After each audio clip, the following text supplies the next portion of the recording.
I heard my own brother's voice saying, "Traore must die." Special Forces Commander Diallo's hands were trembling. I listened to the phone recordings, Mr. President. Men who fought alongside us for 10 years have taken money from Western powers to kill you. His assistant added, "They will move at 4 a.m. tomorrow morning. The plan is to seize the palace and capture you alive." Traore calmly raised his teacup, not spilling a single drop. "Good," he said slowly. "Our plan will be ready for tomorrow as well."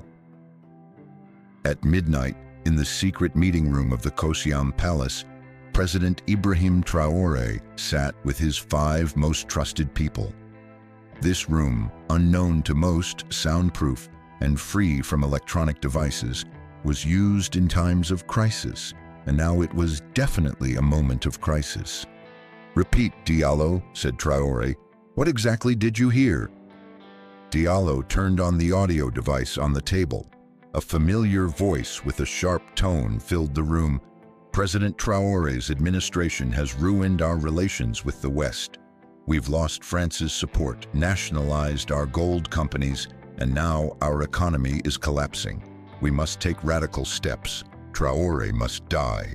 Diallo paused. "This voice belongs to Colonel Zungrana, a man I loved like my own brother, commander of the 1st Brigade, head of your security team." Traore's face was expressionless, but the pain in his eyes was visible. Colonel Zungrana was not just a colleague, but also a friend. They had trained together, fought side by side. "The others?" asked Traore in a calm voice.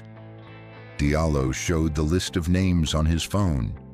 "There are at least 12 high-ranking officers, among them Lieutenant Colonel Mensah, Major Ouedraogo, Captain Kone, all in important command positions." Everyone in the room was shocked when they heard the names. These were the most well-known, most respected names in the Burkina Faso army. "Are you sure about this, Diallo?" asked Interior Minister Sawadago. "These men are our heroes." "Records and account traces don't lie," said Diallo with a painful expression. "In the last month, they all received large money transfers through a French intermediary company." Traore looked at the map on the table. The surroundings of the palace and strategic points were marked. "What's the plan, Diallo? How will they proceed?" "Their plan is complex but clever," said Diallo.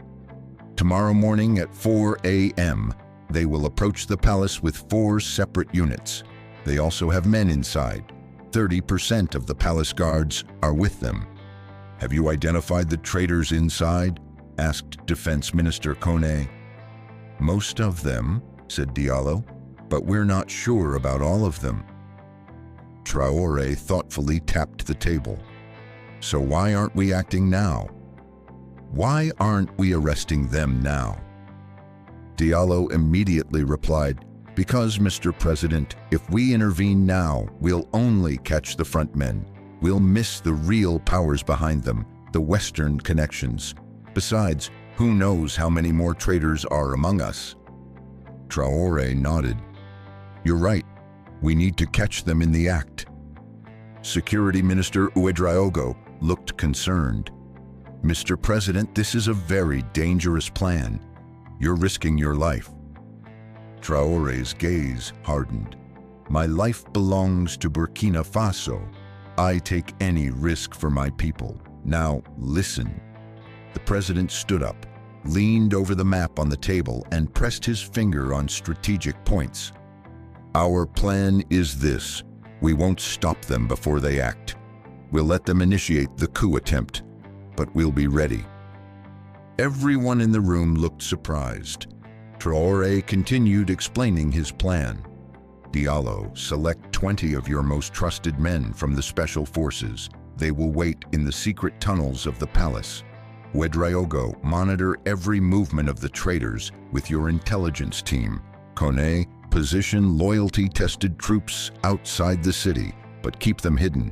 I want them to think they've captured me." "Mr. President," said Sawadago, "this is very risky. What if their plans change? They won't, said Traore decisively, because I am the target. They want to capture me alive, to frighten the people and deliver me to their Western masters. Where will you be, Mr. President? Asked Diallo. A thin smile appeared on Traore's face. I'll be sleeping in my own bed, exactly where they want me. In the early hours of the morning, when the air was still cool, in Ouagadougou at 3:30 a.m., President Traore was sitting in his bed, fully dressed. He wore his normal clothes with his red beret resting beside him. His phone was on silent, a weapon nearby. Beneath this external appearance, he wore a bulletproof vest and full equipment. A text message arrived. They are moving. Traore took a deep breath. For months, perhaps years, the traitors had been making their plans. With Western support, they were trying to stop Burkina Faso's independence struggle. But now the end of the game had come. Diallo was waiting with his men in the secret tunnels of the palace. They could hear Zoungrana's voice on the radio. All units advance towards the president's bedroom. He will be captured alive. Around the palace, the coup forces had taken position. The guards at the main gate, those previously arranged by the traitors, let the troops in without any resistance. Traore was watching the security cameras from his phone in his room. He saw Zoungrana fully equipped with his badge, climbing the stairs. He had 5 armed soldiers with him. Mr. President, said Diallo on the radio, we will intervene at your command. Not yet, said Traore. Let them come. Zoungrana reached the door of the president's bedroom. He kicked the door open. Ibrahim Traore, he shouted, pointing his weapon. Surrender. You are no longer president. Traore was sitting calmly on his bed. Welcome, Zoungrana. I've been expecting you. Zoungrana hesitated with surprise. He wasn't expecting this. Put down your weapon, Ibrahim, he said threateningly. Your time is over now. The country will go in a new direction. Traore spoke without getting up from his place.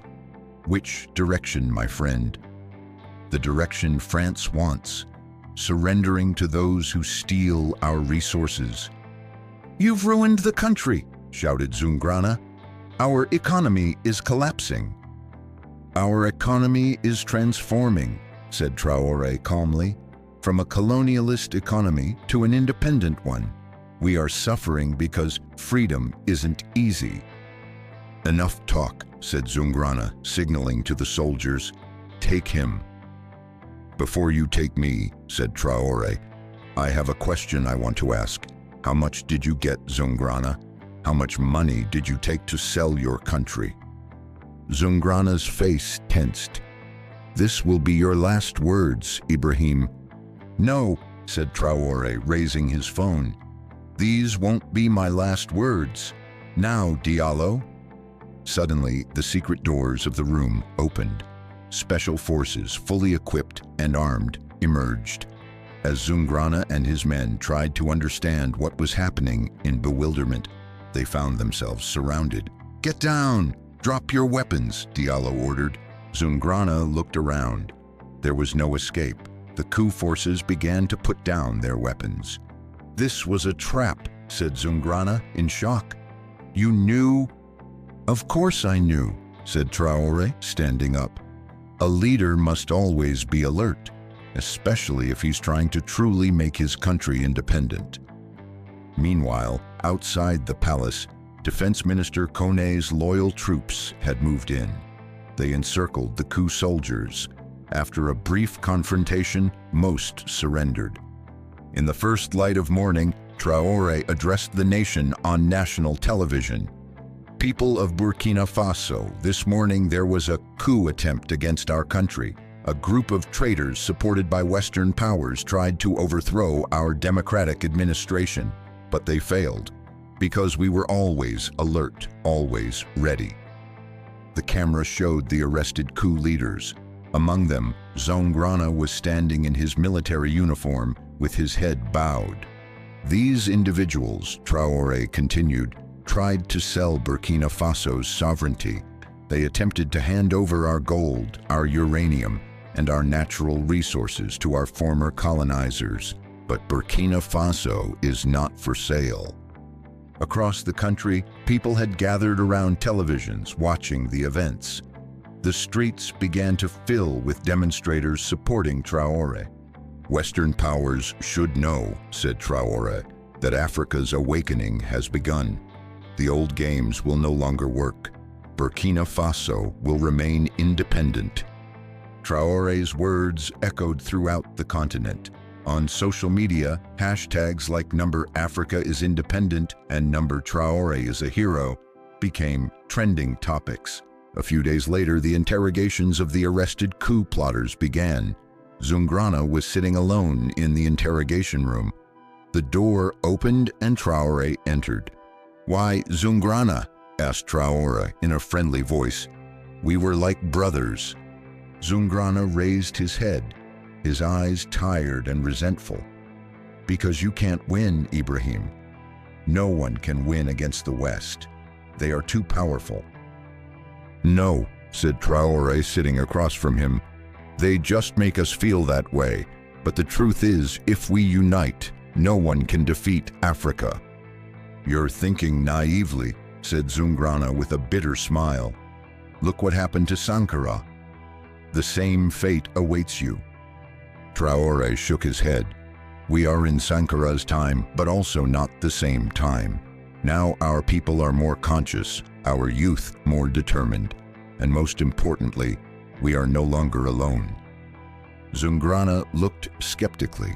"What do you mean?" "What I mean," said Traore, "is Mali, Niger, even Guinea. We are all in the same struggle. The West's game no longer works. Africa for Africans." Traore stood up. "You will be tried as a traitor, Zungrana. But if you cooperate, perhaps there could be a place for you in the future Africa." After a long silence, Zungrana spoke. "Who is behind it? Who paid?" "Now you're asking the right question," said Traore. In the following weeks, shocking details about the coup attempt emerged. According to Zungrana's testimony, not only French intelligence but also major mining companies were involved, especially companies disturbed by Burkina Faso's decision to nationalize gold mines. Traore shared this information with the world at an international press conference. "Today I show you the true face of modern colonialism. These are not just countries or governments, but also big corporations and financial institutions. The owner of Africa's resources is the African people." Some Western journalists attending the conference characterized Traore's claims as extreme and unproven, but the African media and people enthusiastically welcomed these statements. The leaders of Mali, Niger, and Guinea sent messages of support to Traore. The coup attempt was not only against Burkina Faso, but against the independent struggle of all Africa, they stated. A month later, a large rally was organized in Ouagadougou. Thousands of people filled the squares with Burkina Faso flags in their hands. Traore addressed the crowd. "The failure of this coup attempt is not our success, but the success of our people, because you chose independence, because you want to shape the future of Burkina Faso with your own hands." Enthusiastic applause rose from the crowd. Traore continued, "Now we have a new era ahead of us.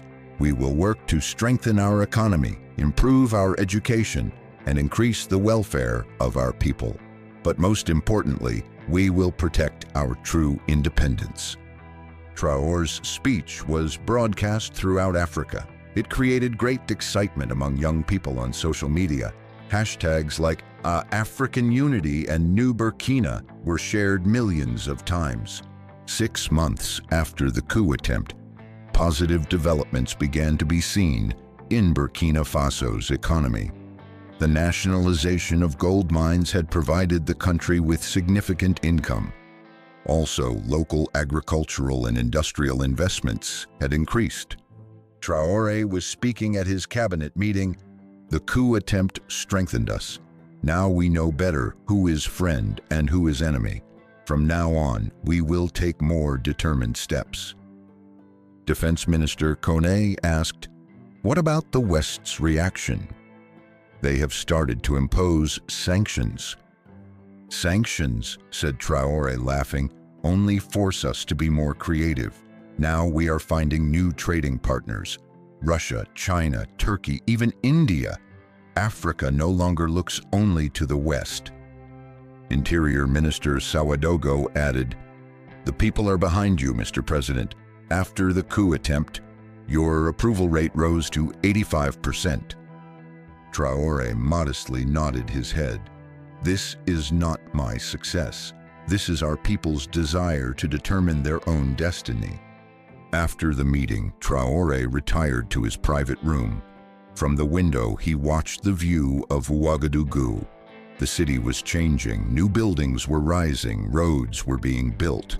But the most important change was in people's eyes. They were now more hopeful, more proud.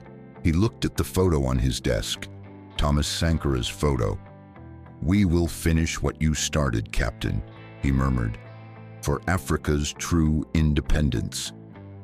He took out his phone and wrote a message. "I want to see Zungrana." The next day, Zungrana was brought to a special room in the prison. Traore was waiting for him. "Hello, old friend," said Traore, pointing to the chair. "Please sit." Zungrana sat cautiously. "Why are you here, Ibrahim?" "Because," said Traore, "we need an experienced soldier like you. You were tried as a traitor, but perhaps there is a way to pay your debt." Zungrana looked with surprise. "What do you mean?" "What I mean," said Traore, "is that you know very well how the West plans coup attempts in African countries. This information could be very valuable for our other brother countries." Zungrana looked thoughtful. "And in return?" "In return," said Traore, "I offer you a new beginning. At the West African Security Academy, you can teach young officers how to be alert against external interventions." There was a long silence. Finally, Zungrana spoke. "Why do you trust me, Ibrahim?" "I tried to kill you." Traore smiled. "Trust and second chances are signs of true leadership, Zungrana. Sankara would believe in that too. Now, will you help us?" Zungrana slowly extended his hand. "Africa's real enemies are outside the borders. Yes, I will help." The two former friends shook hands. This was not just a personal reconciliation, but also meant a new page in Africa's independence struggle.